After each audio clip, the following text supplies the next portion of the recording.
Dream Team. It's your boy D Neal back with another reaction video, guys. Here we are with American Explains Australia to Americans. I'm very intrigued to hear this explanation from an American about Australia. Before we jump in, make sure you guys subscribe to the channel, ring notification bell, get the video a thumbs up so it gets suggested. What we got? Good day. Almost 2 years ago, through a turn of fate, I made friends with a random Australian dude over the internet, which led to me meeting his friends, and over time I can now say that I have dozens of friends from the quote-unquote land down under. I love it. I love it already. Never having had any exposure to the Australian people, there were moments of culture shock, distinct dialect differences, as well as the dispelling of preconceived notions about what I thought Australia was. Yeah, I can imagine, yeah. Every American who's ever grown up, the things you hear about Australia, although we don't hear too much, yeah. Those, after watching so many videos about Australia, 100% preconceived notions that were not true at all. And yeah. Keep talking, my guy. Preconceived notions about what I thought Australia was. Being a product of the American education system, I had very limited knowledge about Australia. Exactly. And most of what I not the rhinoceros did know came from Paul Hogan and that shit Quigley Down Under movie. So in the interest of improved future international relations, I would like to present to you An American Explains Australia to Americans. Let's try. America and Australia have some things in common.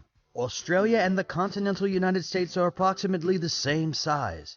We were both originally British colonies, but Australia's colonists were mostly convicts.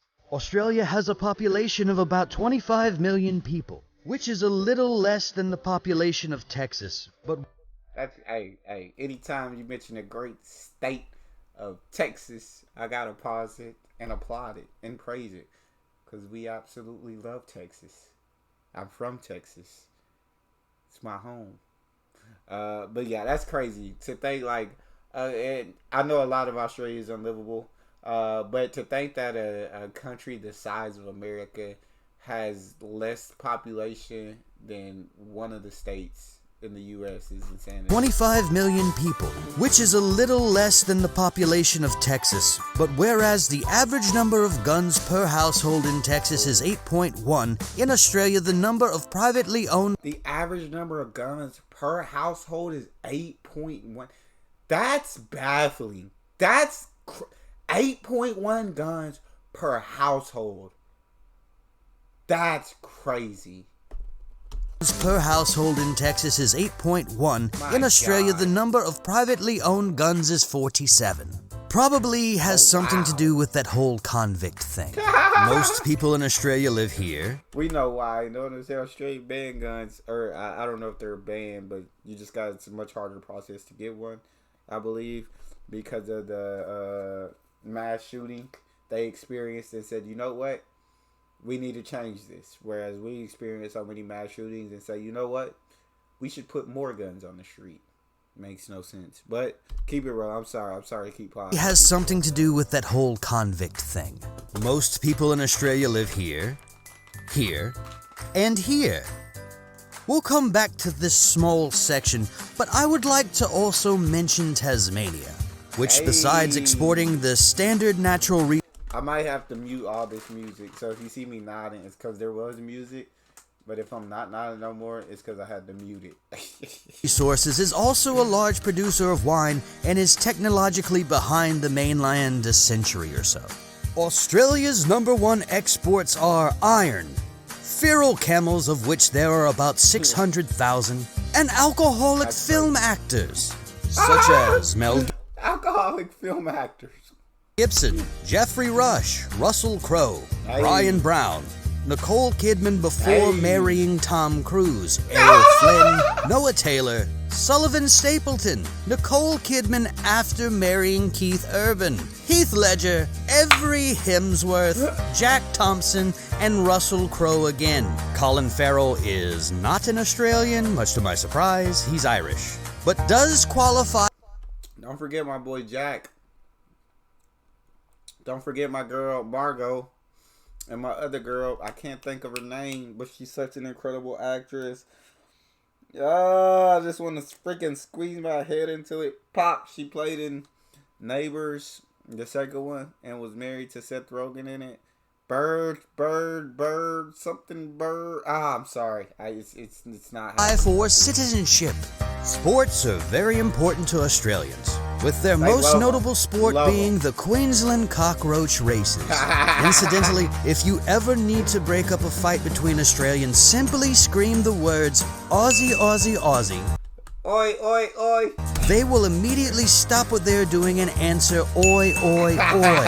It is not only encoded into their DNA, but is mandated by law in their constitution to do so. The most common misconception Americans have about Australia is that everything in Australia will kill you.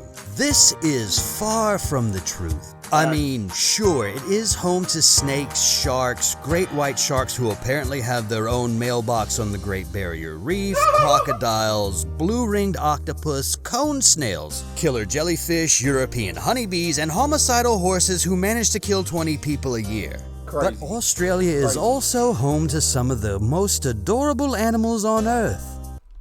It's not that everything will kill you. It's that most things can kill you. But they rarely, those dangerous, very poisonous, lethal animals, they kill a lot less people than your regular livestock like cows and horses and stuff like that. So everything won't kill you. It's just that a lot of these animals are capable. But leave them be and they gonna leave you be. Simple as that. Everybody need to be left to be. Like wombats who poop cubes, opium-addicted wallabies, and the inspiration for the American teddy bear, the koala, who are incidentally rampantly infected with chlamydia because they are f***ing themselves blind in mass orgies while woofing down kilograms of eucalyptus. Eucalyptus oil, by the way, folks, is highly flammable, which causes massive brush fires. That's right. Even the trees in... Isn't it bushfires? Oh yeah, I heard the trees be exploded. The eucalyptus trees be exploded. Australia are trying to kill its citizens. In an effort to protect the people, the livestock, the farmland, and also to prevent the loss of life in the dingo population, the Australian government decided to erect a 5,600-kilometer wall. That's crazy. While this was a victory in conservation, it was a massive and costly undertaking. The government learned from this mistake, and rather than repeat this folly 50 years later, it was decided that it would be more prudent for the country to declare war outright on the emu. Though the emu had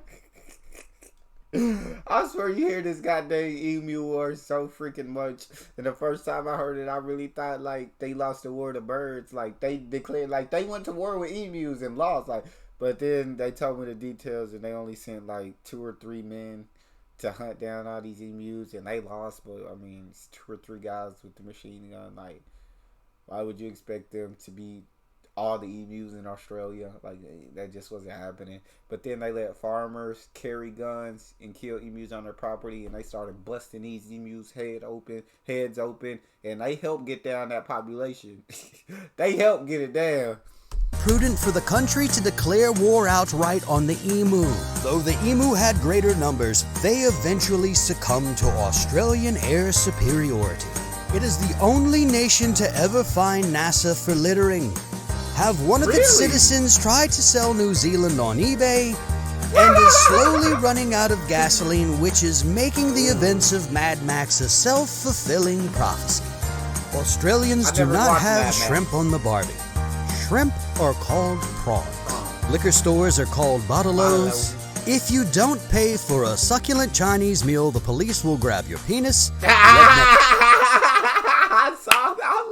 love this video because I like all the references that it's referencing, all the things that it's referencing to, I've seen in other videos. And so it's like, I understand every joke. That's why I love it. If you don't pay for a succulent Chinese meal, the police will grab your penis. Rednecks are bogans. The word f*** is used as punctuation. The Australian word for friend is most of the time. Yes. No is pronounced yeah, nah, and yes is pronounced nah, yeah. The way to ask how are you in Australia is How you pronounced how you going? And How the you number going? one national pastime is making fun of or taking the piss out of your friends and loved ones. What I have learned about Australia is that it is a country full of fun-loving, honorable, and genuine people who have a culture of not letting themselves get bogged down with the small stuff in life. It is my privilege to be able to say that some of my best mates are Australians. So the next time you crack open a tinny of Foster's, just remember, Australians do not drink that horse piss. Get stuck. Crack open some VB. Nah, this was perfect, bro. I don't think there's anything I can add. I think he explained Australia absolutely to absolute perfection. I have nothing to add. Awesomeness. That's all we got. You guys got a favorite video suggestion? You can subscribe to Patreon and drop it in the comment section. It's your boy D Neal. Out.